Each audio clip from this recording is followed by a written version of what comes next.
It's in the books. Let's get another one. God willing, but Chattadonia, thank you for being here. I hope you enjoyed today as much as I did. For real, we had a lot of fun this whole week. We doing good on some of the trades. I guess the, what's it called, the ANSS one, that was a little bad there. We're going to see how that plays out for next week. You got a little bit of the options, but for real, man, you gave me your time. You gave me a real effort. You had something more to say than just hatred out there. Even if you did, man, we still love you. I gave y'all timeouts. I ain't really banned nobody, so you good, bro. But for real, y'all gave me your time and energy and effort. I hope I was able to repay it with news, information, and good energy and laughs your way. I hope you were able to learn something. I hope you were updating on MPW. I hope you learned something about the long-term prop firms, gambling. I don't know what it is. I hope you made a smile too, but for real, y'all been holding it down. Let's have another year, God willing, but for real, the way y'all show love to me, the way y'all show love to the chat, again, y'all support with memberships, y'all support with the stream alerts, y'all just throwing out donations. Y'all ain't have to do that, so God bless you and thank you, and I appreciate all of you, man. Go enjoy your weekend. That is all we have for today. We will be sticking around for our first Bible study. We call it the Bible study. PHILO's different than Bible study. They don't know. They don't know, bro. They don't know. PHILO different than Bible study. It kind of double speak. You would think I've been running for office or something, But that's it. If you're going to stick around, you stick around. If you got to get going, I hope you enjoy your weekend. And for real, thank you for being here. And I hope we see you next week. But that is it, man. Go check out the watch list. Second link, man. We got a great tutorial that we made this week. I don't know if y'all feel me. Y'all got tutorials out there. I might drop another one. I got to see how long we spend on here, We going to have some fun, man. We going to have some fun. But listen, bro. Listen. You check it out. You go here. You go to the description. There's a couple things. Just pray for me, okay? That's it. For stream alerts, free alerts, first link. You go second link. This take you to the watch list channel. But I want you to go to it because where is it? You got to click on it. Where was the video the other day? Go to videos. Yeah, right here. Right here. Easy strategy, bro. How we turned 600. This was all recently, too. If you were on stream on the watch list, you ain't missed none of it. But go watch the video. It's a great one, especially for the option traders out there. But God bless you all. Go explore with everything else. Pray for your boy. I'm going to pray for you. We're going to have some good timings, okay? We're going to have some good time here. But that's it, man. Thank you all once again. And now you get your uncle. I need to rebuke the heathens. I got to rebuke the heathens with some uncle, man. You know what I'm saying? So that's it. I'm going to go get me a carbo. If I got any, I already had me some caffeine today. I'm like, ah! No, it's okay. I don't think was it too different? I still get crazy on a day-to-day, but I love you, Chad. But if you're going to hang out. If you got to go, man, enjoy your weekend, man. Finger to the sky. But we're going to talk about that a little later. But that's it. I'll be right back. Go get what you need. Go get like a string cheese or something. Go get you a snack. Go take a dump, a poop, whatever you need to do, man. But I'll be right back here. Give you a little bit of uncle, and then we get right to it, baby. And then we get right to it. You know what I'm saying? Run it, baby. Run it. Run it. I'll BRB. God bless you. Happy Friday, Chad. Happy Friday. Thank you to the chat. Let's go. First week. I don't want to rap that. Amen. Yeah. Rollie on my wrist.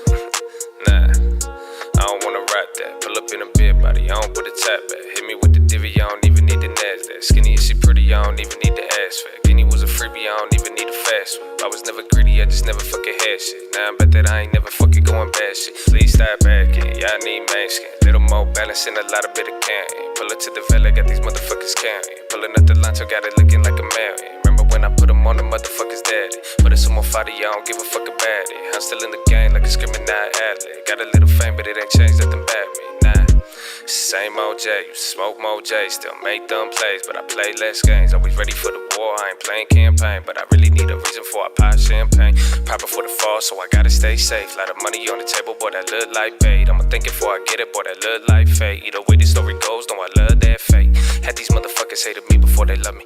Now they selling half and they ain't playing with their money. I told them take a tenth and pay yourself, cause that's your money. Put me on the bench, cause I ain't playing with you dummies. They ain't gave us nothing, even if they did, no, I wouldn't take it from her. They was took a shit, but we still try to love her. Got so many wins that I can't trip about a Rollie on my wrist. Nah, rather get a B&B and rent it for the scenery. And maybe live the season then keep on buying stats every month, spread it evenly. And shout out to the people that believe in me. I hope you living peacefully. And same thing for the people that don't speak to me. I do this shit for everybody equally. I guess it's just a G and me. And when we done with that, we going back to the reality. Yeah.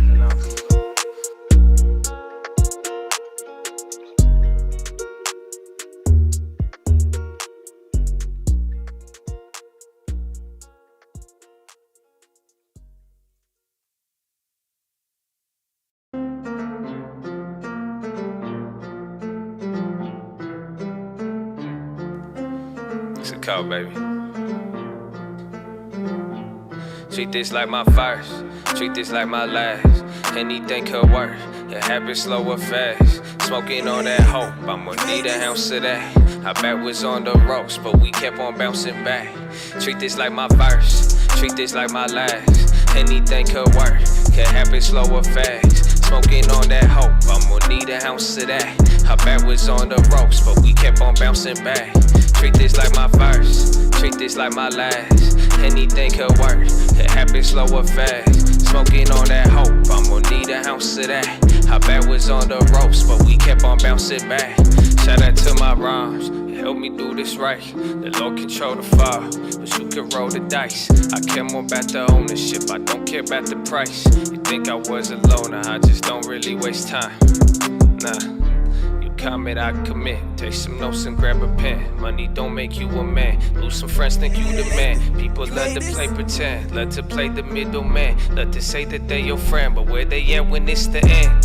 I know everything I do would never be enough, but that ain't stopped me from developing and always showing up. They always love to say what's up before they ask me for some stuff, but I built this shit on love and I ain't never expected none. There's a lot of things I should be showing off. Avant-garde, this a war, you should see my battle scars. Trying to be the richest man of Babylon. Tag along, hope you say that 10% and bought a home. Gone.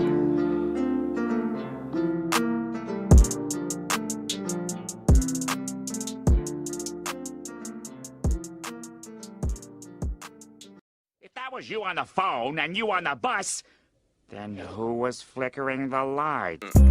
Hey, yo, Chad. Yo, bro. You want to kill this one? I got you, alright. Yeah, just keep it respectful, man. You know, hot topic. I just want money. Ay.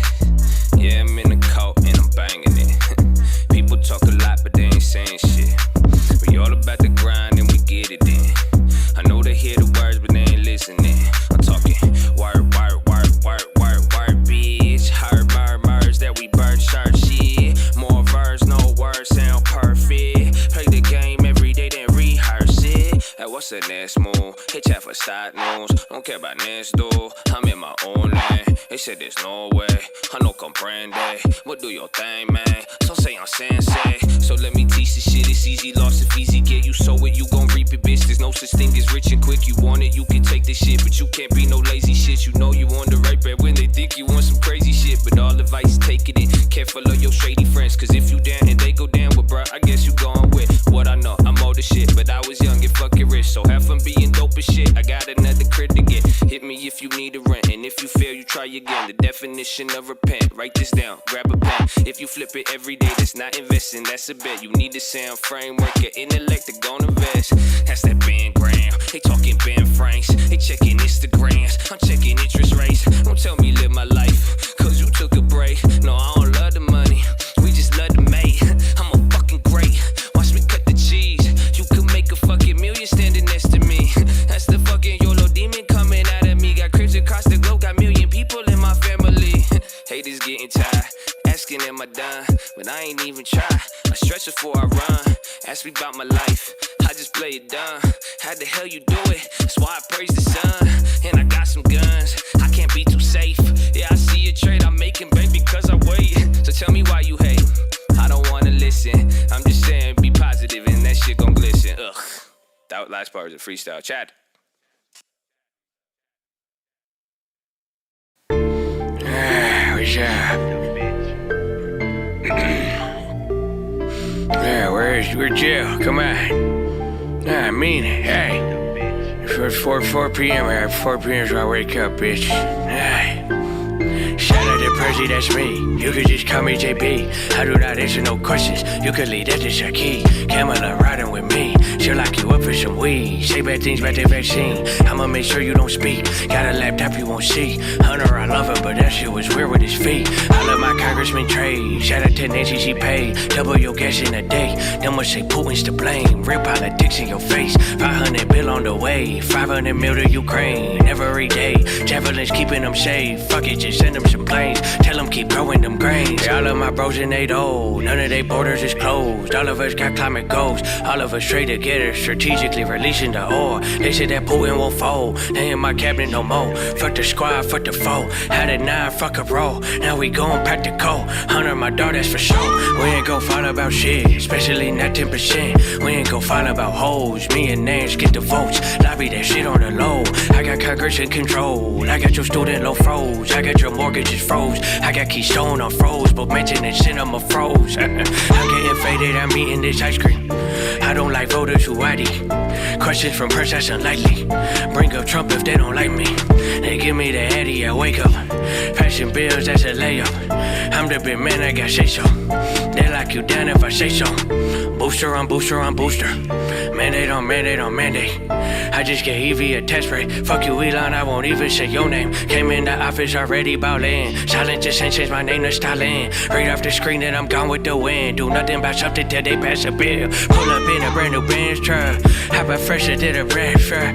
How I got it, how to chest. Yeah, how I gotta make it one car. Station on your block, took off. Mixing up my words, I'm live. So I think they mad. My fault, talking about inflation. I caused dumping our oil, turned me to a savage. $1 saved on a gallon.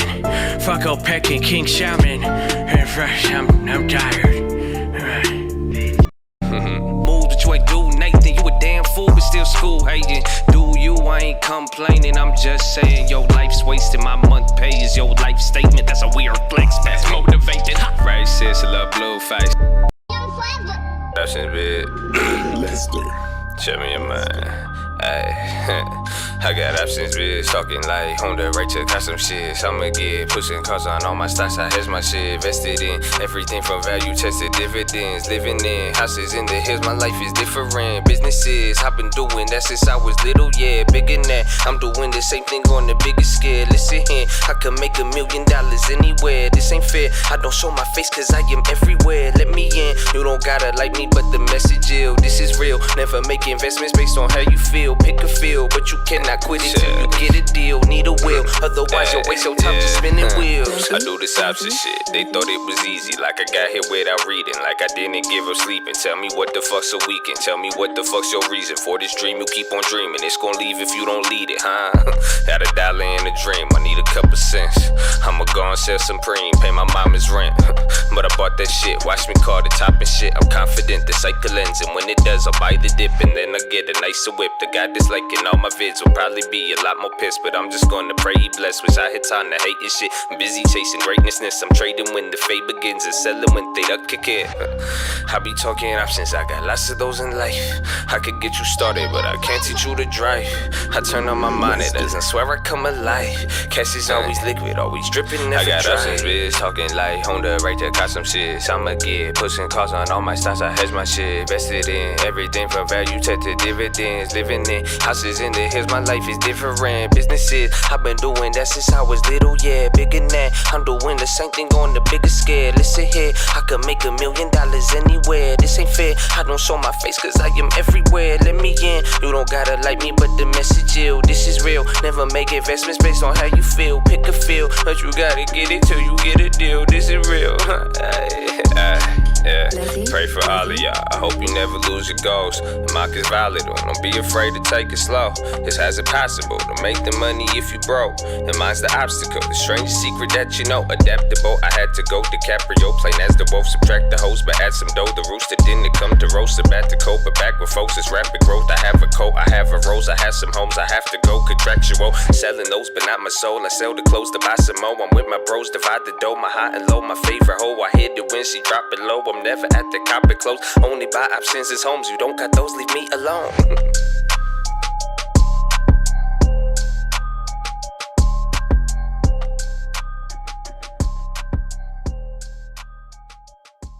I'm saying, Chad.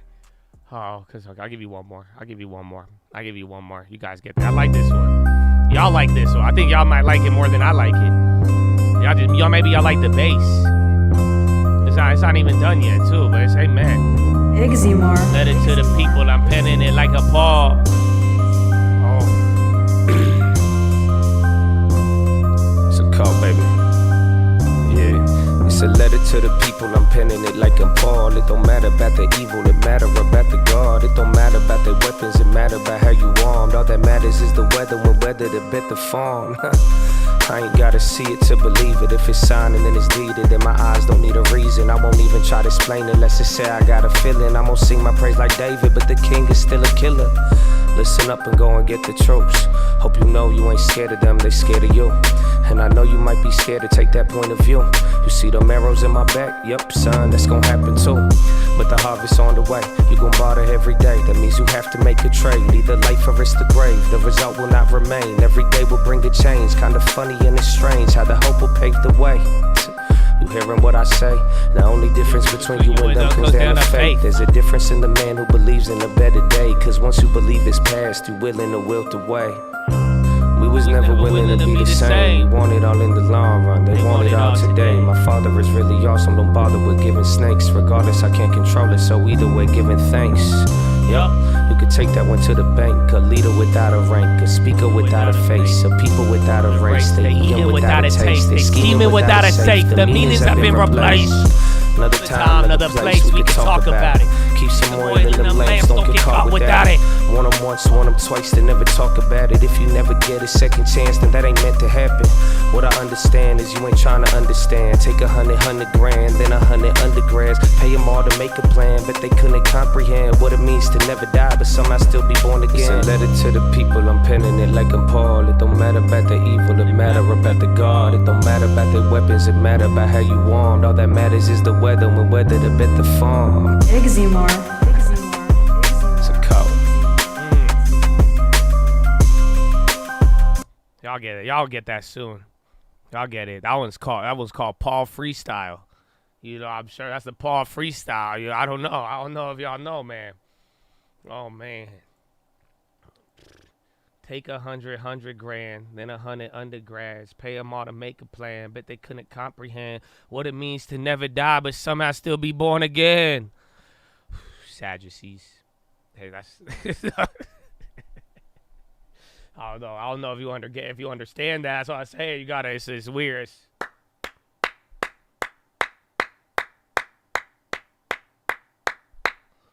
What's up, Chad? What's up, man? Happy Friday. Happy Friday.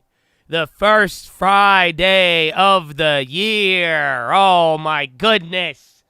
Chattadonia. How you feel, man? God bless y'all, bro. What's up? What's up? One more? I don't know if I got one more in me. I got one more in me? I don't know. What's the other one? Oh, there's one more. There's one more. Oh, I'm blanking on it. There's one I wanted to show you. I think you already heard them all.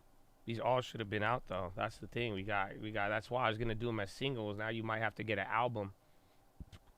It's a letter to the people. I'm penning it like I'm Paul. It don't matter about the evil. It matter about the God. I love that one. I like it, though. I think y'all like it more than I do, but that one's a good one. Is this one it? I like that one, man. What's up, Chad? That's it. The homie told me vamonos. He said, I know you about that trabajo. We don't know impossible. Only know that give and go. Something like a pick and roll. Call it out. They get the score. They talking but don't check the board. They act real but fill a door. I'm sorry, I have too much fun, man. I think that is the caffeine now.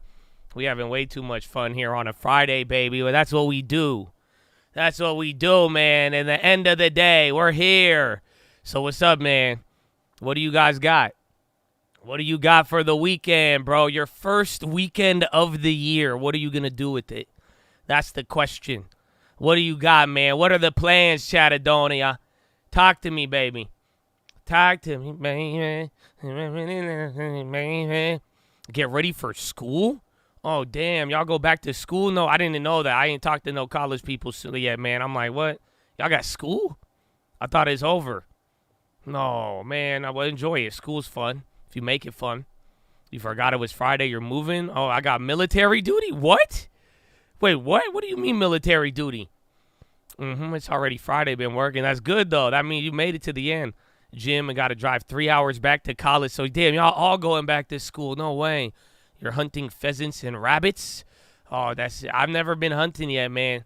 You know, I'm going to go kill some animals this weekend. I like what's it called? Extreme Hunter number 3, that arcade game. Slave away for bitch-ass Uber. Nah, man, it's going to be good. It's going to be good. But if you tell yourself that, it's going to be a nightmare. It's like, can I tell you that? Let me tell you what's it called? It's like a Princeton or Harvard experiment. But they did this thing where, like, they told all of these ladies before an interview, they like pretended that they dressed them up in scars, that they put like scars on their face, and they were like normally like attractive women, and they put like crazy scars and deformities on their face, but they didn't really do it. And then they sent them into the interview, and the subjects thought that they had scars and other things on their face when being interviewed, and then at the end they didn't. It was just, they just told them that, and then when they went back and asked them how they felt, if they felt discriminated or they were treated different, they all said that they were, even though they looked exactly the same than when they got in. So again, that's why you expect it, you gonna get it. That's it. You expect slave, it'll feel slave. You expect freedom, it'll feel free. Oh, I don't know if they feel me, baby. Going to San Diego, same as last year, playing soccer, working on my tracks, baby. Oh, let's go, baby. Let's go. I can't wait to see the sauce, baby. I can't wait to see it. I want to help my dad with this business. What kind of business we talk? I didn't scroll down though. Hold on. All right, hold on. You might, damn it, refresh. I'm gonna try to get some of these. Church on Sunday. Gonna do my best. Going as much as I can. Going to San Diego, Tijuana. I ain't been to Tijuana in a minute, man. Since we had to do the Mickey Mouse repair on the van last semester. I got 20 more days. Oh, you got more time? Checking out houses, baby. Not waste money, be real cheap. I clapped my trading account, so time to study more, save more, grind more. That's it, man. We had a little talk today saying y'all got to balance it out with some of the gambling, get a long term, set aside some for the trading, the sports betting, whatever else you into. You're going to be snowed in. I understand the pain of snow now, man. That's just cold, dude. It's cold. Pay my office, take the kids to the park. What's the real estate moves? Sadly, I think like last year, I mean, I'm still going for the same deals. I have a big project. I'm looking for somebody. So I'm going to partner up with somebody. I'm looking for a very big deal, but we're talking a lot of money, but it's so much money. I know I could be cheap with it to get a good deal, but I don't know. I do want to do a couple flips. Lendington's been going fucking ape shit on the flips, man. I've been kind of cooling it off just because I'm like, I don't know. I'm cheap. He liked the slim margin, but you already know the story. Fortnite, overnight, 24-hour duty, good times. What? Man, probably do another. I'm in the reserves, so you got to get there and get stuff done. Damn, they called you in, or is it just like you got to do it like monthly? Installing more circuits, outlets, lights, and switches, baby. Man, the wiring of shit, bro, that shit's so complex. You know that? You doing God's work out there, baby. You got a real good talent if you know how to do that. Snow plowing, hoo-yah. I don't know if I'm allowed to say that. You all going to be like, stolen valor, get him. Been here on my live YouTube. Let's go. My weekend. Let's go, man. Enjoy it. Big Buck Hunter. That's the game. Up. Big Buck Hunter 3, bro. That's the best one. The Chad Hunting Reuters report. Are you calling them pheasants? I'm cold calling. Fuck yeah. Good shit. Good time. It's like Friday. Some people might get mad, but do it before it get too late. I'm on my house planning for the future investments on the property. Let's go, man. Congratulations. Come to Minnesota, we'll go fishing, hunting, and skiing. I don't want to go stand out there and fish, man. I get impatient even in California trying to go fish, but you want me to do that in 20-degree weather? Nah, man. Oh, that's terrifying. I might be relaxing, though. I love it. The thing about the snow, bro, you get up to the mountain, that shit, bro. This is why I want to live in the mountains, because that shit, bro, just get quiet. That's the thing. No matter how terrified or I hated it, bro, I even told my girl going up to even the ski lift, dude, right? You like enter a certain zone and it just get quiet. It gets so quiet and I love it. It's so beautiful, man. Making brisket stew, like the wood stove, pop some movies. That honestly sound like a vibe. A brisket stew on a wood stove. Nah, that sound fire right there. I'm down. And watch movies. I'm down with that. So that sound like a great weekend to me. Playing soccer. You know what I mean? So why is everybody coming to San Diego this weekend? Or building the SBC 350 engine. You gonna build it like you buy the headers and everything. You put that together. Good book called "You Are the Placebo." I'm sorry. It sounds good. Snow removal, good money. Snowman and leaves. Saw my message, but we sold our first house. Can't wait to make some money and move and prepare for our baby. Congratulations, baby. Let's go. I know you got another property on the way. Or did you already get one? I'm eating this, bro. My girl made me a mushroom soup, and it's fire. I'm loving it. Relax, bare minimum this weekend. You go back to school after this whole year off. Oh, get ready. You're going to get into a new schedule, man. Enjoy it. Make some friends out there. Make some friends. Socialize. That's the only thing I like about school. I met a lot of people. That's it. So even if you don't like this school, the moment you're like, I hate this shit, go meet some people. Trust me, you like it. Watch out. They may try to get you to do shrooms nowadays, but you can still be friends with them. I'm sure unless they're like, no, take it. Take it, or you support Donald Trump. You a threat to democracy. If I don't do shroom, what the fuck? Yeah, I know. I've been bad at fishing. Oh, finishing my pre-licensing. Come on, bro. Finish it. Let's go, baby. Use that motivator. While they out in the gym for New Year's resolution, knock that out. You know what I'm saying? Watch snowfall. That's beautiful. I was in the snow, but I didn't get to watch it snow. And then I'd wake up, and then it'd look more snowier. And I'm like, I didn't get to see none of this shit. That's bullshit. And then my girlfriend goes skiing on her little extravagant thing without me, and she's like, I saw snowfall. I'm like, shut man. You cold calling? Can I work for you? You probably could. Honestly, I like it. How many cold calls have you made this week? Tell me that. As it to the people that now that like I'm Paul. Oh, wait. I got killed down here. Hold on, it just like moved. I'm doing my favorite thing, snowboarding. Oh, man. Nah, man, that's dangerous. Be careful, bro. Shopping this off-market Airbnb. I like it, but it's a condo. If they want to do like $1 million, I don't know if that's offensive to them, but like I want it a little cheaper. There was good comps on it though, even at the price. But like again, maybe LT would like it, but I'm still like, for me, I want it a little cheaper there. But it's a condo, not a house. I'm surprised they're able to Airbnb it. Basketball rec league. Oh, let's go, man. F it up. Looking at 4 flat for 240. That sounds great. Where at? Gonna find out the sex for the baby coming July 4th. Doing a gender reveal. Those should be for in March. And move stuff to the new house. Barely making the move. Dude, it's hard moving, bro. I'm telling you. Hopefully you don't got to hit up Home Depot. And they get crazy. That's it, man. You want a boy or a girl, or you don't care. But then don't light anything on fire for the gender reveal. You know what I'm saying? I don't know. Y'all be setting off fireworks. You better be careful out there, bro. That's it. Last time gender reveals in Cali caused wildfires. Stay safe. Enjoy the time. Relax. You earned it. Fishing is great. Hoorah, baby. I got my army. Hoorah for the Marines. The flow, super hot fire. Have you looked into properties in Fillmore? Is that in Georgia? I'm glad you got that. Oh, the Reuters. Yeah, I was trying to figure it out. Man, snowball. I don't do the snowboarding anymore. I retired. Just got back into it and I retired. Will there be an update this weekend? Let me text him right now. Let me see. And then LT, I don't think he has his GC license. No. I think he just hires people. And they all, like, he just knows a lot of different people. But he should get it, but at this rate.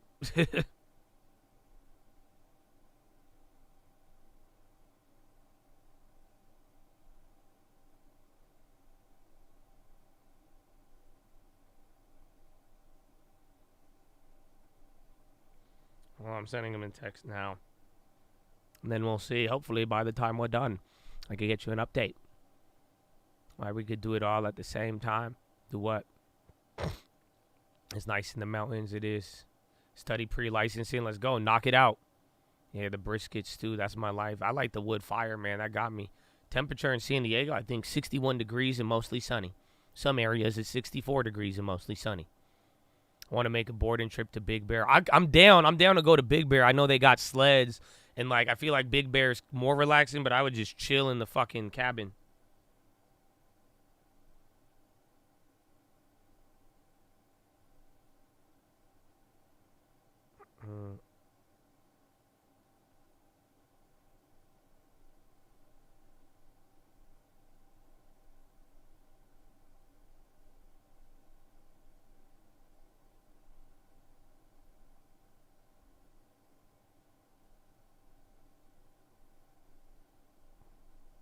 Hold on.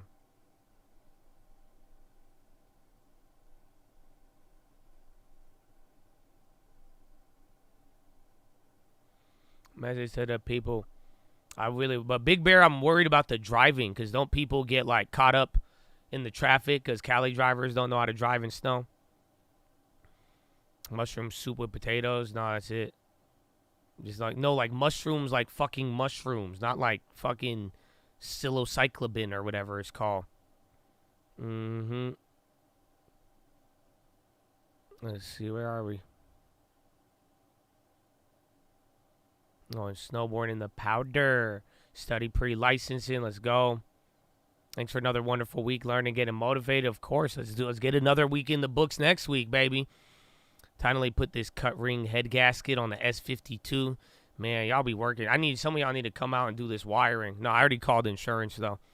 Damn rodents. How often do you spend time with your girlfriend? You find it hard balancing your work life? I spend a lot of time with her, but, like, not a lot of time. It just all depends. And then she got to do her own thing, and then I do my own thing, and we're really cool, like, in turn. Like, that's what I'm saying. Like, if I get annoyed, I'm just like, let me play 2K. Leave me alone.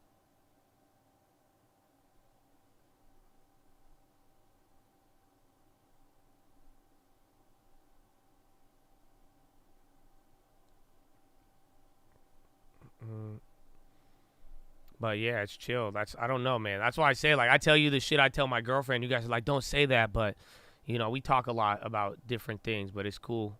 She kind of knows to leave me alone. She knows when I like to be left alone. But then, like, we hang out. She hangs out with me and my mom. And then sometimes it'll just be me and my mom and the fam, she knows. But then she chills. The nieces and nephews love her too. The billionaire hasn't replied yet, if anyone's curious. He ain't opened the snap yet. I know he'll open. It says opened if he responds back. Josh talking about actual snow falling when he was definitely referring to for the show Snow. No, man, I was in the snow. Your girlfriend taking the real estate test? No way. Let's go, baby. Congrats. You can't gender reveal without the baby's input. I guess eventually, yeah, down the line. Feel more aiming for a girl, but a healthy baby is all we need. Oh, let's go, baby. Let's go. Contractors paid in Tecate. Yeah, I don't know. I think everyone drink Modelo's now. I don't know. I haven't seen a Tecate in a minute. Always looking investor so I could start my Euro shop. Hey, man, it's the thing. It's what I've noticed, too. It's like there's people who got the work element with cars and then the business element. But if you got a good track history, if you got clients and shit, I mean, I'm down if I invest in profitable businesses. So, if you guys, I'd start up a shop, or if you already got one with something, that's where it's really at. Naturally aspirated, hoping for at least 320. What's that? Is that on the truck? Who's going to Supercross? We could chill in the cabin and chop it up. I'm down with that, bro. I'm down with that, man. Like, when are you going? Is there snow on there? We got to get snow and then make sure there's no traffic. Man, where this shit go? You played 2K since you got back? I did. I played a couple of games, but, I didn't play for at least a week. And then I only had time. I was playing at, 2 a.m. And I told you my mom was clowning me. But I had a couple of games there. But then, dude, it was kind of nice. I play 2K now instead of poker. Take Highway 38 to Big Bear. Coming to Park City. It's snowing right now in the valley, so the resorts will be covered. So I was already out and about. I can't go and travel any. Big Bear is close, but anywhere that would require a plane, nah. We could take my truck, skip the traffic. Can it actually go on the snow? You gonna be running over mountains? I don't want to get stranded in the snow, bro. I know we dude, getting stuck in the snow would be terrifying. On the rink, going to the ice rink to play hockey. Wow, that's exciting. I suck at ice skating, too. Did I tell you I went ice skating, too? And I fucking suck at that? Oh, it's awful, bro. It didn't hurt as bad, but, my feet definitely. I suck at ice skating, too. Even my girlfriend can ice skate. I'm like, what the fuck, bro? You do the wiring on the East Coast. I feel like a lot of Chaz, because I did the insurance now, but that's it. How did I meet my girlfriend? There's a website for It's funny because, like, even at Christmas, like, my family, that's the only joke they make. Oh, you brought the dog? You guys want to hear the dog? Oh, I was right as I'm about to make the mail order bride joke. She walks in. That's what my family, my brother would make the joke about it. But, like, I'm like, that's the best you got, bro. I make that joke on stream. Yo, he's not crying this time. Here, go sniff the mic. Sniff. Oh, he's licking it. That's disgusting. You probably got all of my diseases from spitting on the mic, buddy. Remember the little T-Rex? Mm-hmm. Been listening since 2020. Oh, the Cat Williams. I watched some of that interview, dude. I think it's probably the best interview so far. I love that Cat Williams interview. You've never taken the G-Wagon off-roading or snowing? I took it, like, kind of off-roading, but, like, for, like, work shit, like on land that just wasn't paved to, like, move some shit, but I haven't, like, gone too crazy. I'd take it in the snow, though, if I needed to. Sister broke her hand skateboarding, dude. I almost got clapped. Yeah, I got on the. Let me know. Shit, let's go tomorrow. I'm kind of down. Pfizer, I think it'll go up. Mm-hmm. But yeah, I met her through mutual friends. I had somebody who knew her, and then I slid in her DMs. I said, "What's up, baby girl?" I think she slid in my DM, and then we just got connected, and then that's it. And I thought she was a catfish. I thought it was like one of those scam pages where they just throw on like a hot girl. And then they, like, you know what I'm saying? I thought she was going to ask me to send her crypto or, like, hit her up on Kick. And she didn't, which I was like, wow, that's crazy. Mm-hmm. You almost died getting stuck in powder trying to snowmobile. I saw people doing it, and I was like, bro, yo, fuck the damn snowboarding. I saw people going up to snowmobile. And I was like, let me get on. I was like, why didn't I just take an engine up here? That's so much more safer. I would have been way more down with that. How late in the year and snow? I don't know, but, like, I feel like Big Bear doesn't have, like, crazy, like, places. Like, that's what my girlfriend, she even said it's not as good for skiing and shit. Oh, I want to go. Dude, I was thinking that, right? I was pissed off, Tim, because when I was giving up on the snowboard, I was like, dude, I should have went to fucking rally school. I really was thinking about that. I was like, that would have been way more fun, man. I'm not enjoying this. Did you get the puppy something for Christmas? What the fuck? I got him food. Motherfucker, I give him a home. That's it, kind of. I give him an Airbnb. But, you know what I'm saying? Like, I got him a food bag. I got him a bag of wellness food. He good. He's eating some organic puppy shit, motherfucker. I could have fed him some $2 shit. Mm-hmm. I thought that was a joke. No, she brought the dog. She just came in, and then she just left. So I think she's going somewhere. He smells good, though. He smells really good. Mm-mm.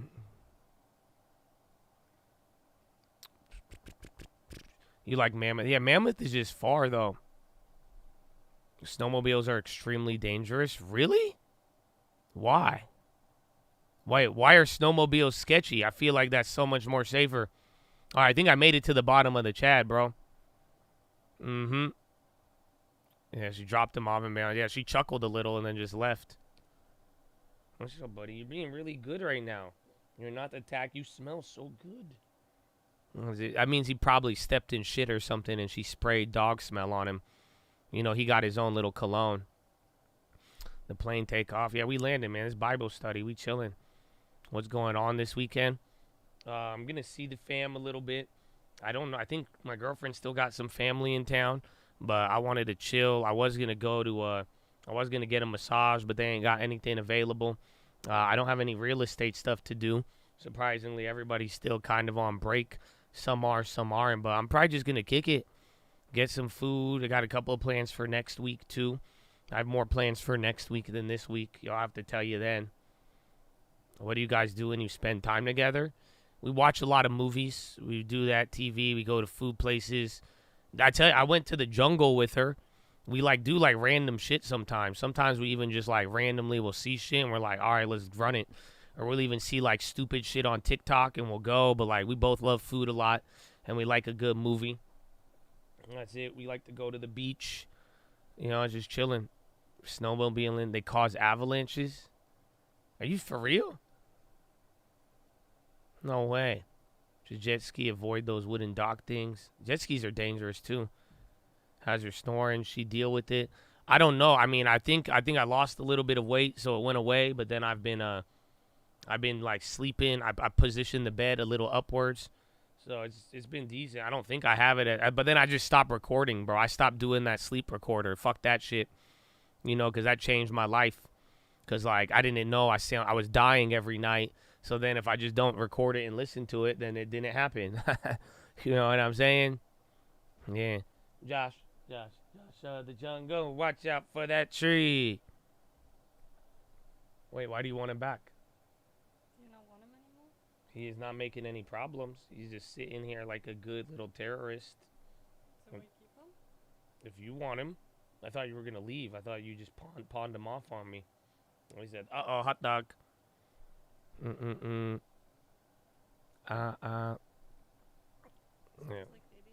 Yeah, he smelled good. Did he step in shit? And why'd you make him smell good? We went running. Oh, you went running? Wow. Is that why you're so tired? Sleepy. Yeah, you could take him. I'll text you if he start crying and shit. Okay. Otherwise, he'll fall asleep. I'll hold him. Okay. I enjoy the good things. Mm-hmm.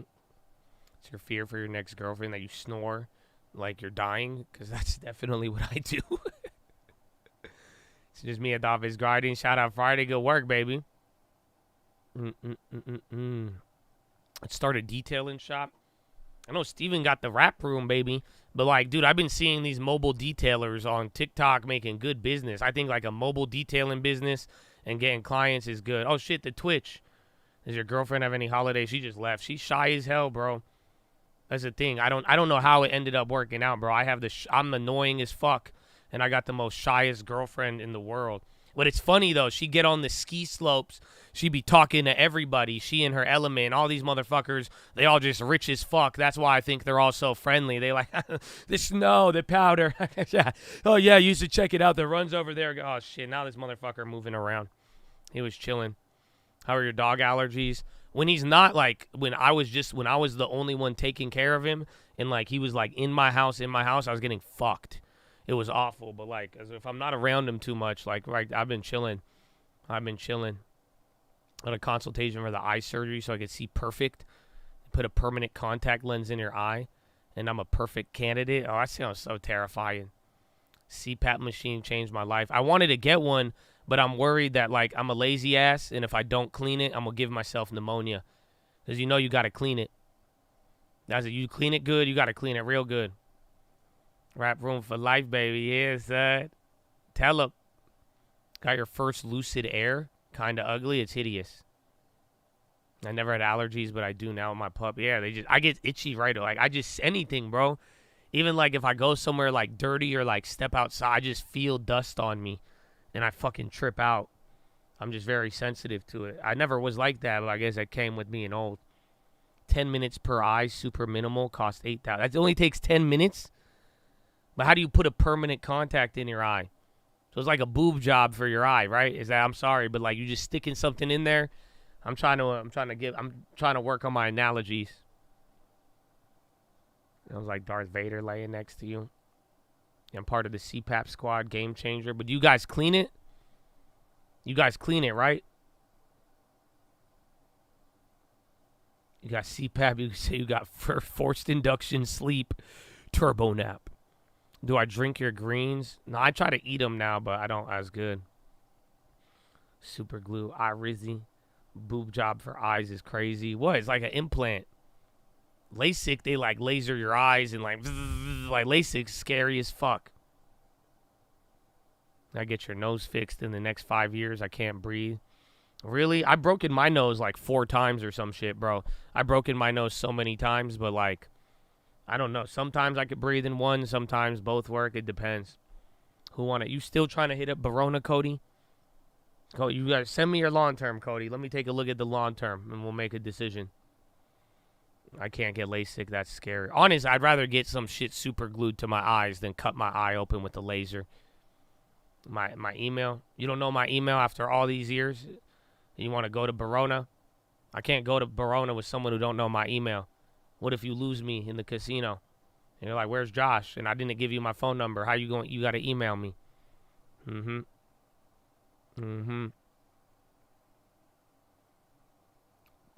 Implant permanent contacts more scary. It's cutting it open and slipping something in there and having it live there. Oh, I thought it was just like a super glue. My optometrist said LASIK might mess up my vision, so I'm stuck with eye contact. That's good. Bro, I'm wearing glasses right now. I'm wearing glasses, bro. I got glasses on. I don't know why. I like the OG, bro. You know, naturally aspirated vision. I'm down with that. You take magnesium. Bro, you know, I had the caffeine, but surprisingly, I haven't been, I don't need a shit. But like, even then, because I told Lending Tips about the caffeine, and he was like, it's not affecting your shits in the morning. And then I thought about it, and it is. Like, low key, bro. I can't shit the same. Like, I used to be a shit machine, and I still am sometimes, but like, low key, without the caffeine, though, that has been the only side effect I've noticed. My shits are a lot more, like, they require a lot more effort to get the shit out. Sorry if that's too much info. Have you seen the photo with the top LASIK doctors in the world? They all wear glasses. Yeah, man. I feel that's age. No, it's caffeine. You take caffeine. Bro, caffeine, I'll let it fly, bro. I'll let it fly. You have no idea. I can sit at a moment's notice. At a moment's notice, you know? But like, oh, dude, you have no idea. Without the caffeine, though, it's kind of more of an effort. It's like it's more of a work. You got the progressives or bifocals. Yeah, nah, man. Not going. Yeah, you got progressives. That my dad had progressives, bro. You know that my dad thinking he hella fly too. You know that my dad been rocking the progressive lenses for 20 years now. Motherfucker walk in, it's a glasses. He walk out, his sunglasses. He love that shit too. That's the greatest technology the Middle East has ever seen. You know. He like it with like a normal glasses on the inside. You go out of sunglasses. I look like a Tom Cruise, like a Mel Gibson, Look at that, boom, Bruce Willis, Yeah, you rocking them transitions. You old as hell, dog. It's okay though. It's protect your eyes. Don't let me making a joke about it. You know, fuck that out here. I already got fucked up everything. So, protect that cornea, dog.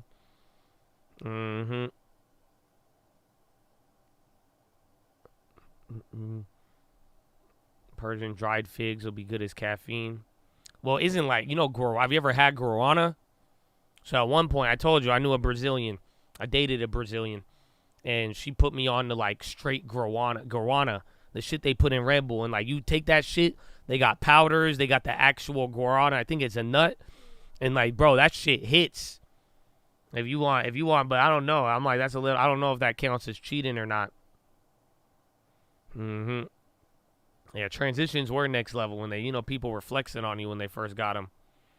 You know that, motherfuckers. It was like 2002. They got transitions. They would look at you like you were poor if you ain't got them. They're like, what now, motherfucker, with your basic-ass glasses? A couple years later, though, they didn't. I don't know. If Kanye wore transitions, they would have hit. You know what I'm saying? If Kanye had like a pink sweater and started wearing transitions, I think they would have hit a little harder. You got those transitions. Hey, man, bro, honestly, though, because I be fucking getting fucking ravaged by these sun rays. I wish I kind of had. I want to get sunglasses with prescriptions in them.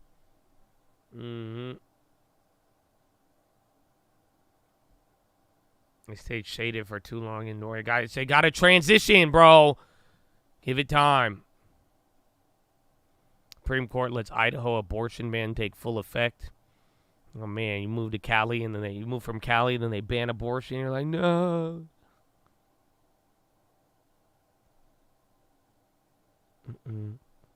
I stay inside all day and only go out when there's no sun.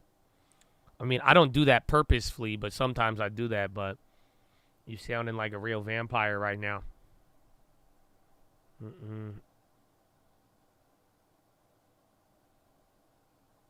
There's always like band kids with transitions. I do remember my first example is one kid I knew. He played the trombone, but then and he was tall. This was the tall kid at my school. I remember, bro, we were in the 3rd grade, and this motherfucker was like 5'10". And then by the time we were like freshmen in high school, he was like 6'3". And I would fuck with him too, though, because he would even play volleyball, and I played volleyball. I would talk so much shit because you know he couldn't jump it. Like, he was hella fucking gumpy. And that's it. My little ass blocking you in volleyball, I told you, that was my number one. I live for that shit. Even when it's cool, though, because I hyped him up when we would play on the same team on the road games, too. And then he just saw me clown all the tall guys. Once you let me get a block on you in volleyball, bro, you let my 5'6" ass block you, bro. Oh, I was in your head. I was Dylan Brooks of the volleyball court, but I had game. And then if they spiked it on me, they get so happy. They would start talking shit. I'm like, yeah, let's go. I got you on the next one. You should see my gold transition Cartier from 1988. They fly as fuck. My wife will be probably looking like a pimp. Now the sun gonna change and so is my glasses. Better watch out and recognize.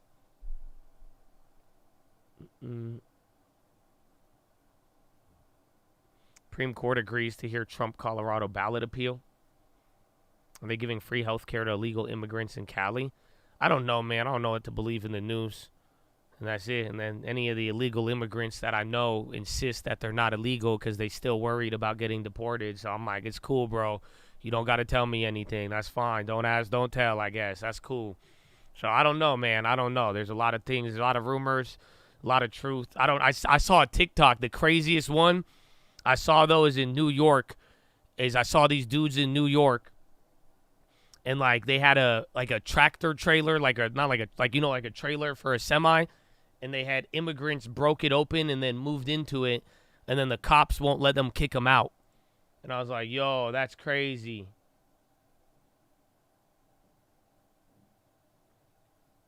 Right, the Google. I want to see. You only gave me you gave me the redacted version, but it looks good. I see a lot of good names. Honestly, okay, we could gamble. It depends how much you got in there, though. You ain't. Let me see how much you got in there.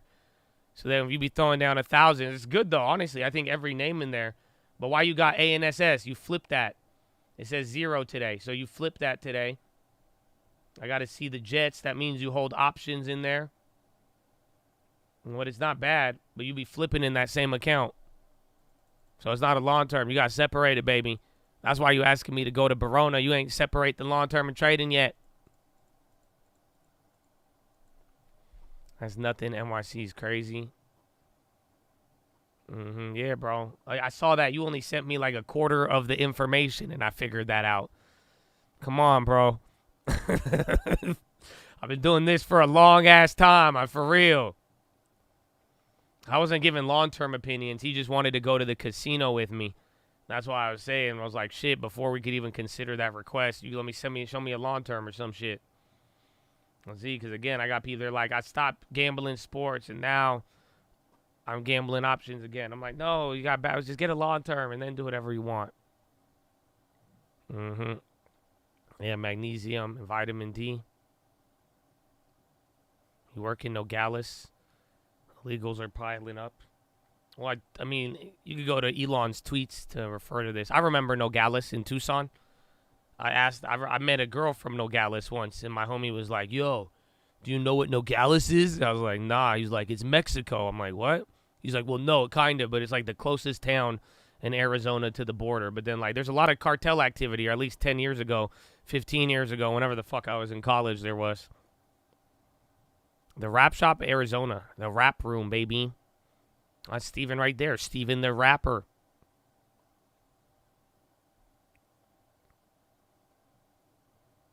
This is a letter to the people. I'm penning it like a Paul. Yeah, it's like Arizona's El Paso. This puppy fell asleep. He just tucks his head into my armpit and sleeps. He likes my armpit.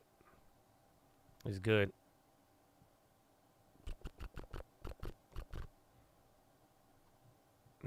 Trying to make cash money. You can. You got to balance it, though. And then again, you got to just protect yourself against loss. That's why I have multiple streams. Keep your gambling. Go ahead. Trade whatever you want.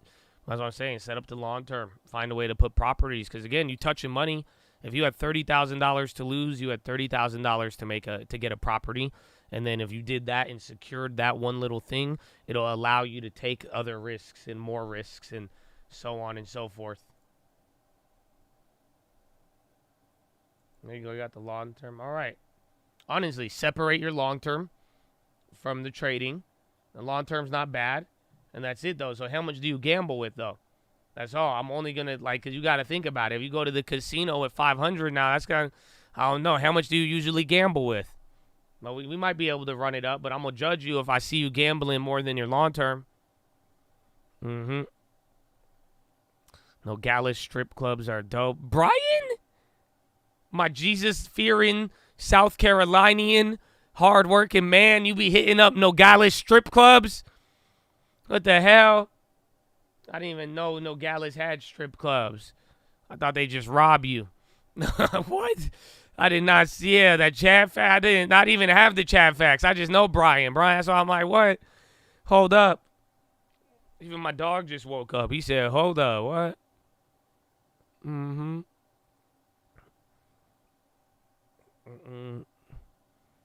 God made nipples. Listen, man.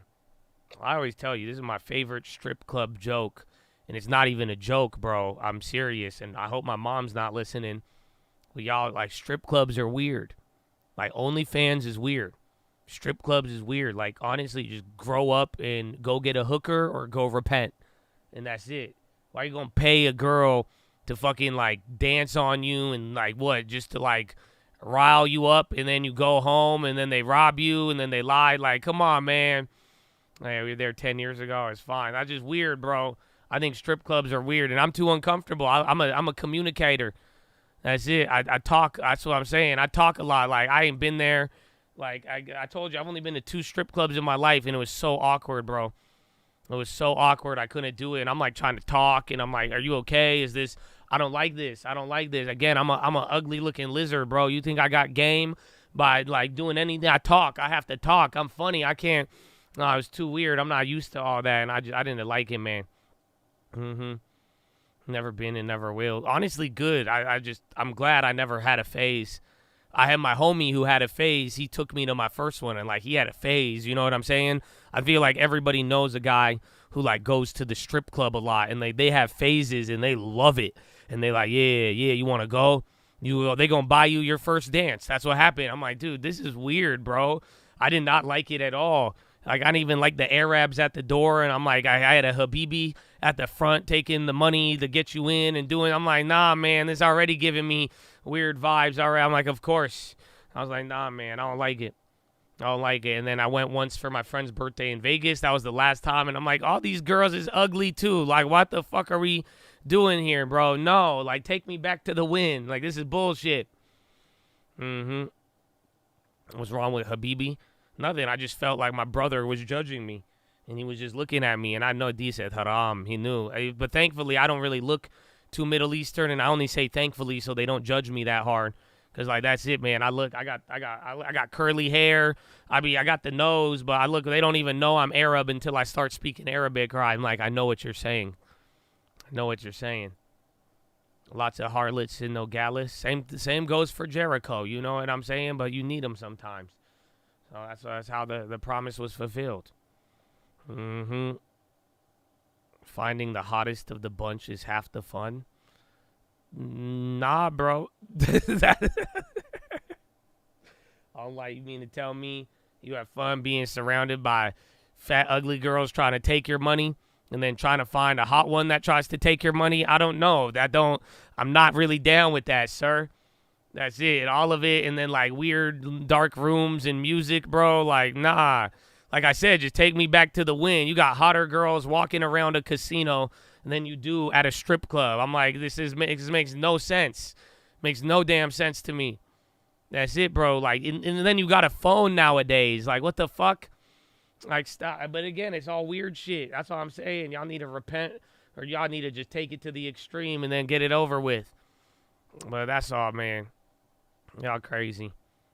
That's what I'm saying. But hey, y'all do your thing. 21. Mm-hmm. The Arab dad parodies. I've seen a couple of those. Those are funny. Interesting point. That's on you, man. If that's you, hey, I'm not trying to judge y'all. You know, everybody got their own thing. I'm just saying I never had a face. And I'm glad my homies got out of it too. But that's it. IRL OnlyFans. Nah, at least OnlyFans is for motherfuckers weird like me, where they want to talk to the motherfucker. Like, that's what I said. But then again, I'm like, why would I want to talk to you on the internet when I know it's Chat GPT or it's your boyfriend. This is getting weird. Honestly, your boyfriend getting a little too into it now. I don't like this. All of it's just weird, bro. All of it's weird. That's just weird shit, bro. That's why you got the highest rate of unmarried men in this generation, even though I'm the unmarried one talking. But still, like, nah, you ever say that? They're like, in the future, bro, like, for real, with the way, like, the AI shit be going, like, you gonna have motherfuckers, bro. I don't doubt it. They gonna have virtual girlfriends. That's it. The men got too sassy a little bit, and then y'all already adapting to the OnlyFans weird shit. Nah, y'all, I'm telling you, we gonna see it before I die. We gonna see like a mother, like just like when Tinder came about, and they're like, you date on the internet, that's weird. And then they're like, no, it's normal.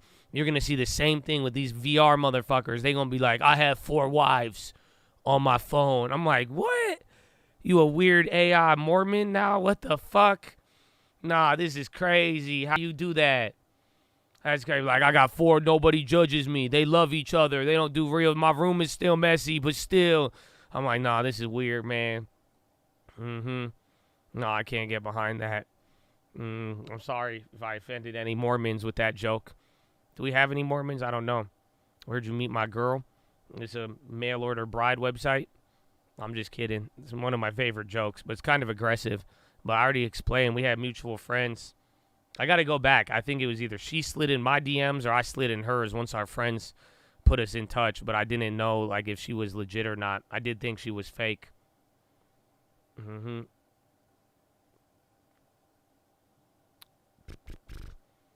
I want to learn how to rap.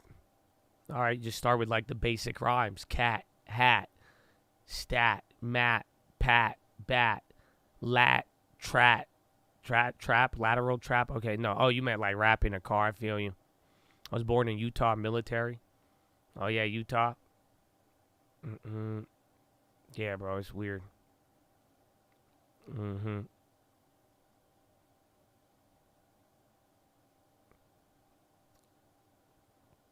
Wife and I still debate on who was the thirsty one 17 years ago.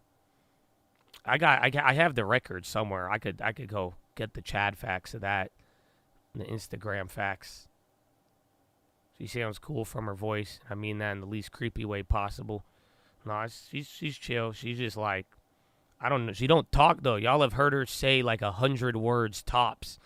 She just, I don't. And then if she not on stream, bro, she have moments. She talk a lot. She like my puppy when he gets the zoomies. And then she be saying some dumb shit. I told you the shrinking thing. She thought the show Shrinking was like a Honey, I Shrunk the Kids type movie.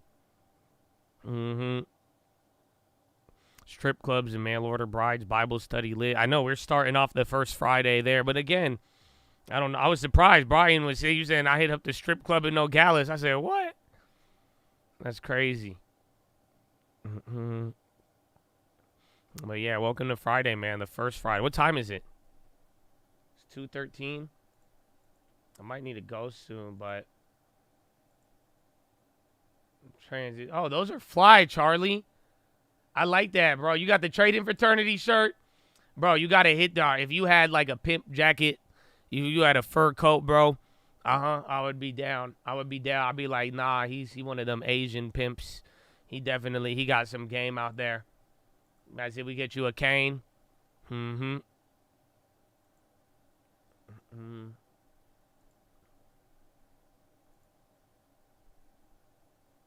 Whoa. Troy, those are your glasses? There's no way, Troy. Hold up. This is disgusting. There's no way. See, that's the fucked up part is I would wear these if I had to. This will remind me of my hairline. Because I'm sure you look way too old to be wearing these. That's how I be with my hairline, but I still rock it. You know what I'm saying? That's crazy. Bro, there's no way. That's nuts. That's nuts. These are Troy's prescription glasses. Yeah, those are bulletproof. That's safety. Safety first. No, bro. That's actually... there's no way. I think your eye doctor was scamming you in the beginning to try to make money off of you. There's no way. That's impossible. You in your like 20s or early 30s, bro, there's no way. No, bro. That's progressive styled for short and far sight. They double as safe. You could probably weld in those bitches. What do you mean? That thing, I've never seen glasses like that on anybody except if they qualified for a reverse mortgage. I have not seen this. Are you kidding me? Those are dual pane with climate control. No, bro. I bet you go to another eye doctor and be like, yo, can y'all lower these in half or something? No. Not well. Troy wears contacts. That's why. I remember Troy would always tell us this, and he sent the picture. That's why I was like, I don't know how y'all do contacts, but no way. That's crazy. Cause I have bad eyes, but like mine ain't really like that. I could like step on my glasses and break them. Don't let them mess you up, bro. Mine are just as bad. Hey man, fuck it. I'm telling you. I will take glasses, even glasses like that, over contacts any day. Any day. I don't care. I'm not doing no LASIK. I can't be sticking my fingers in my eyes like that. All day, bro. All day. The pup like you? Yeah. Is he like you? Yeah, he's good. No, I can't do contacts. That's savagery. That's it. That's some new age fucking witchcraft. That's it. I bet you Taylor Swift wear contacts. I can't do that. I could do eye drops easily. I had Middle Eastern parents and smoked weed growing up. I've fucking lived off of eye drops.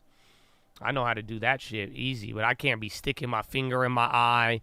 I've seen my girlfriend like just like spaz out, just start blinking at it. I'm like, what's happening? My contact got loose. I'm like, okay, no, thank you. I remember my sister would like fall asleep with her contacts and then would just like get her eyes fucked up in the morning. I'm like, nope, I can't do nothing, dude. And then you got to just poke yourself in the eye. Yeah, I can't do that, man. Nope, you got me messed up.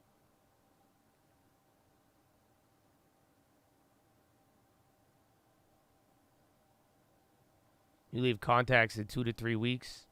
Can't you like die off of that? Did LASIK, it lasted 12 years. Oh, it fades? No way. I can't do, I'm too scared for LASIK. Once they, like everybody in my family, even my mom got LASIK, believe it or not.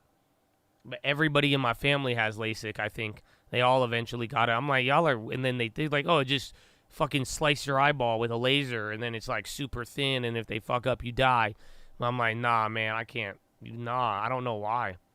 I don't know why I'm such a P word with a lot of things, but like, nah, like I didn't even want the hernia surgery till he told me you're just going to get fucked up one day and get rushed to the emergency room anyways. So I was like, all right, man. I don't know. I can't do it. I don't like a lot of things, bro. I don't like certain things. I'm not down with it. Even the hair surgery, bro, I'm still not down with it. I'm too scared. I don't want to do anything. I don't like getting cut up. I don't like jumping out of planes. I don't like just like, I like even if my shit get messed up, I'm cool living. I'll adjust. Honestly, it's so, I drove a while with how bad my eyes were, bro. I learned how to read street signs and shit. I learned what the color red was, you know. No, I'm kidding. I figured it out.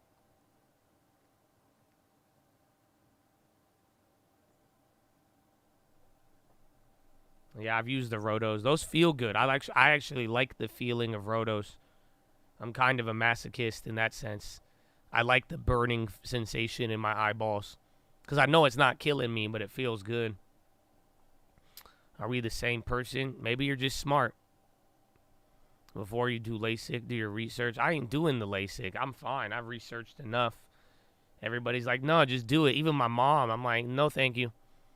Not fucking slicing up, making carpaccio out of my eyeballs with a laser. That's insane. Eyeball carpaccio with a laser? No, thank you. It's so crazy, bro. You're insane if you like the feeling. I love Rotos, bro. I get the like, is it the silver cap? The like ice ones, bro. I love it.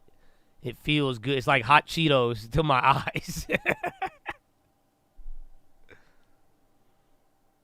Nah, I've tried the, like, I think it's the icy ones, bro.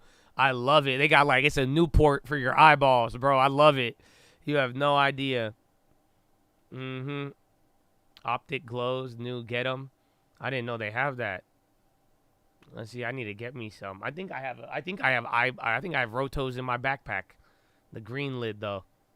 I forgot where I was. My eyes are all messed up and dry. Like I actually needed eye drops.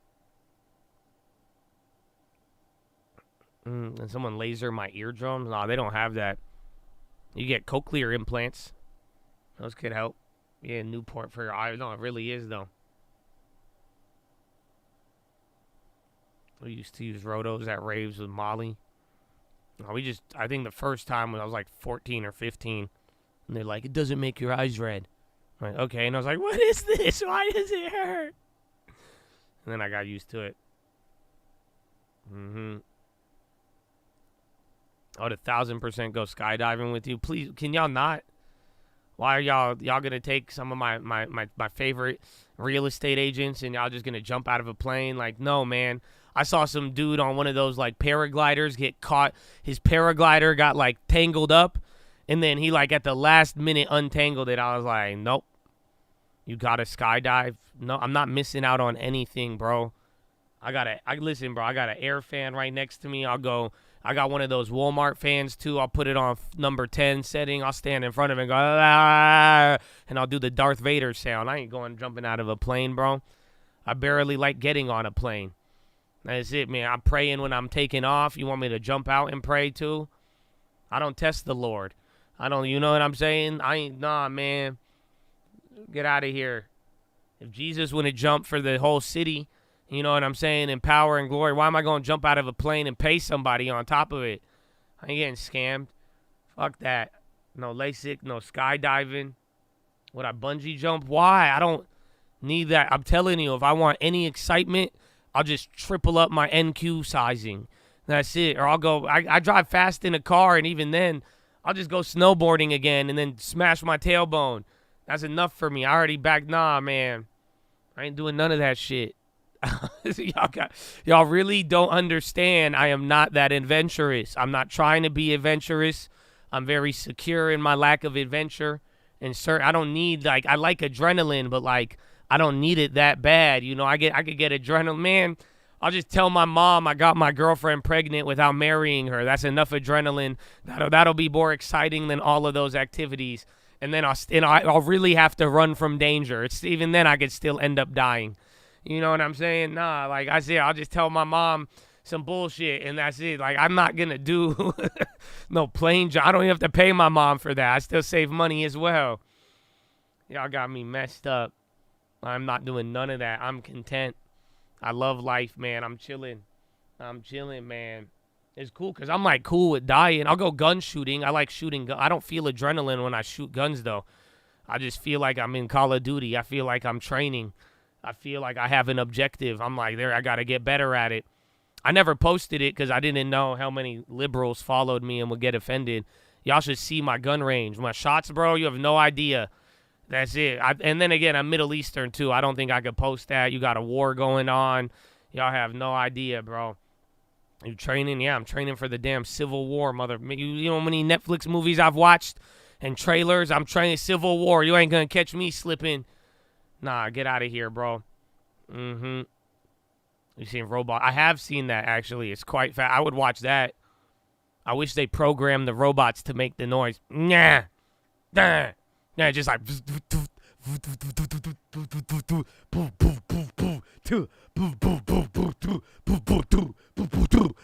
Oh, sorry, I didn't mean to wake you up with my robot playing tennis noises, little guy. Rally cars. I'm comfortable with cars, even though they're dangerous. But, like, I don't know. Cars are still. It's weird, though. That's what I was thinking about when I was snowboarding. I'm like, how come I could go 100 miles in a vehicle and not feel a thing? And then I'm going like 20 miles, 30 miles on a snowboard. And I'm like, this is fucking terrifying. I'm like, don't go too fast. You've seen me sniping on Fortnite, bro. Stop playing with me. Stop it. We should play 2K. You guys want to play 2K? Or we could play Fortnite. I'm kind of down. But I would like a 2K game. I'm kind of down for Fortnite. I have a rule for airplanes, minimum 2 pilots and 2 engines. Amen. That sounds like Noah's Ark. The Lord approves. 2 of everything. Amen. 2 rows of seats. You know what I'm saying? Like on the both sides, make it big enough. I'm on Fortnite. I want to play 2K though. But y'all got me talking sniping, but then I'm gonna be sitting there for a long time. I'll spend 20 minutes trying to get one sniper, and I probably won't even snipe anything.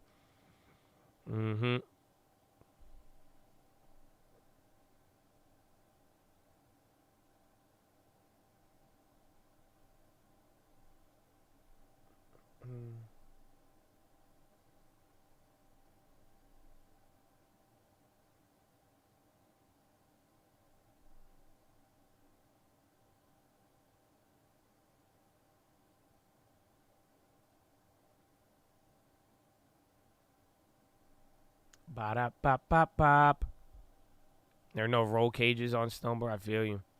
I'll watch y'all play 2K in the rec on Twitch. Should we run it? I'm down. You guys got to go to Twitch, though. I'm down to play some 2K.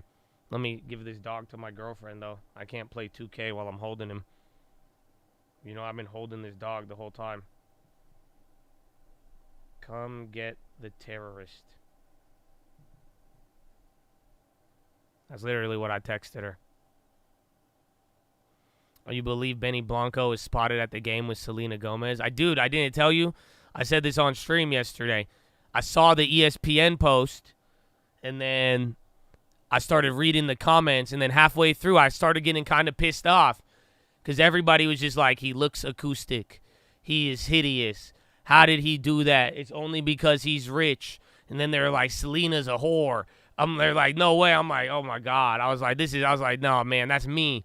They were just in there. That was a personal attack on me and myself. I was like, man.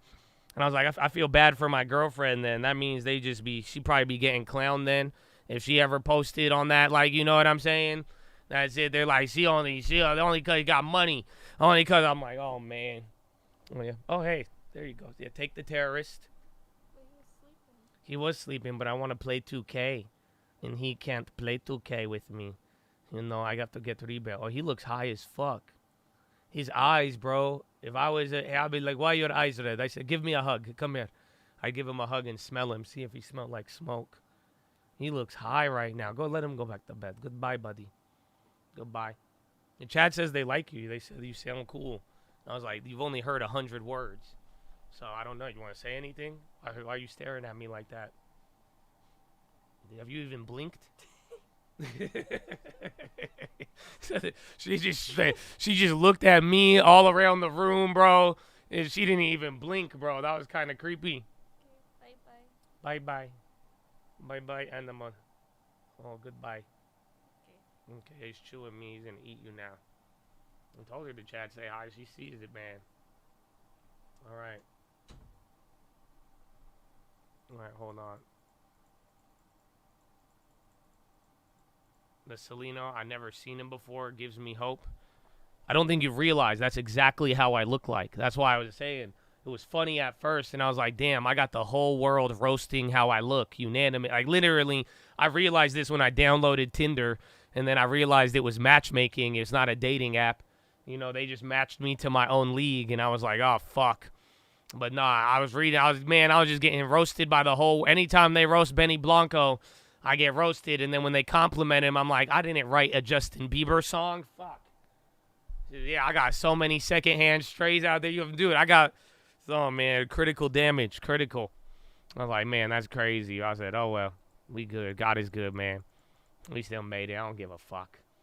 I said, I'm living out here. I'm living for all the lizards. You know what I'm saying? But I like it. We give hope. You have no, that's what I'm saying. One day, for those who've already seen me, but I give y'all hope. If I could do it, you could do it. You could do anything you want. I look like Benny Blanco. I had to learn how to survive. Some of y'all ain't have to learn how to survive. That's y'all tall and beautiful. Some of y'all were born looking like Jack Reacher.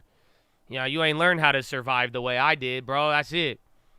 Everybody hated me from day one. Just No, imagine, that's the crazy part. I got people hating on me, and they've only just heard my voice. I'm like, man, just imagine if you saw me.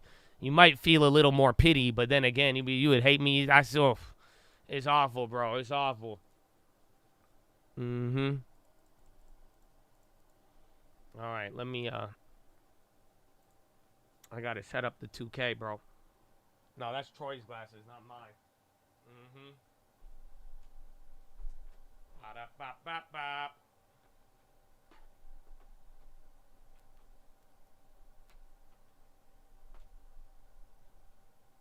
Yeah, we go. You got to go to the Twitch, though, for the 2K.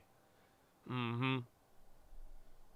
Great first week listening while snowboarding. Oh, man, that's dangerous, bro.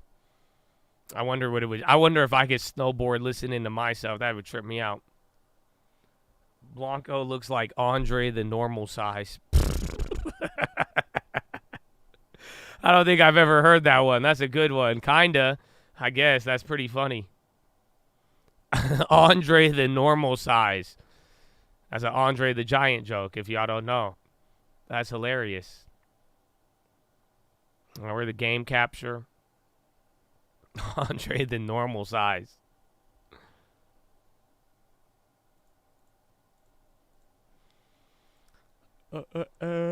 Andre the average. All right, let's get this cooked up. All right, man, go to the Twitch TV/TradeInFraternity. I'm going to be setting this up, but YouTube, Chad, if y'all ain't going to hang around, if you got to go, here, where is the Twitch? Nah, the Twitch TV won't let me be me, so let me see. Try to shut me down on CNBC, but it feels so empty without me. Yeah, y'all hear that PlayStation noises? Blup.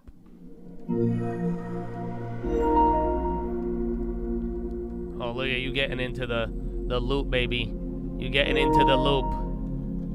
I love the Inception. It keep going and going and going and going. All right, man. Yo, have a good luck on the interview, Eric. Let's go, baby. I hope you were relaxed listening here and be good. But Chadadonia, my YouTube Chads, if y'all dipping out on me, you ain't going to be on the 2K. Enjoy your weekend. Have a beautiful time, man. And I'm going to give you one at the end. But, man, don't forget why we here. Why we in the game. Why we keep going. Why we know we got revelation, baby. A higher expectation.